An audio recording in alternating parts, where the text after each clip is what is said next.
வெள்ளையர்களை எதிர்த்து தன் நாட்டிற்காக போராடிய மருது பாண்டியர்களின் இளையோரான சின்ன மருது பிறந்த நாள் இன்று. வெள்ளையர்களுக்கு எதிராக மருது பாண்டியர்கள் நடத்திய போராட்டம் தென்னிந்தியாவில் நடந்த விடுதலைப் போரிலும் முதன்மையானதாகும்.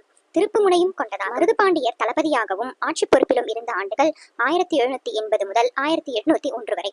மருது பாண்டியர்களின் அரசு மக்கள் அரசாக, குறிப்பாக விவசாயிகள் விரும்பிய அரசாக விளங்கியது.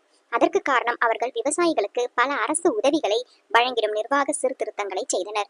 அடித்தள மக்களின் ஆதரவாளராக மருது பாண்டியர்கள் விளங்கியதை பேரா கதிர்வேரின் ஹிஸ்டரி ஆஃப் மராவஸ் நூலில் நரிக்குடி சத்திர செப்பேட்டில் காணப்படும் செய்தியை தந்துள்ளார். ஆங்கிலேயர்கள் தென்மண்ணில் நிலை பெற்று ஆதிக்கம் செலுத்திய போது பல்வேறு சிற்றரசுகள் வரி வசூலிக்கும் முகவாண்மையாக செயல்பட்டன. பின்பு வரி வசூலிக்கும் உரிமையை தானே எடுத்துக்கொண்டு சிற்றரசுகளின் அதிகாரத்தை ஆங்கிலேயர் பறித்துக் கொண்டனர். அப்போதுதான் சிற்றரசுகள் சில விழித்துக் கொண்டு பொது எதிரி எனும் அடிப்படையில் ஆங்கிலேய ஆட்சியை எதிர்த்து ஒன்றுபடுகின்றன.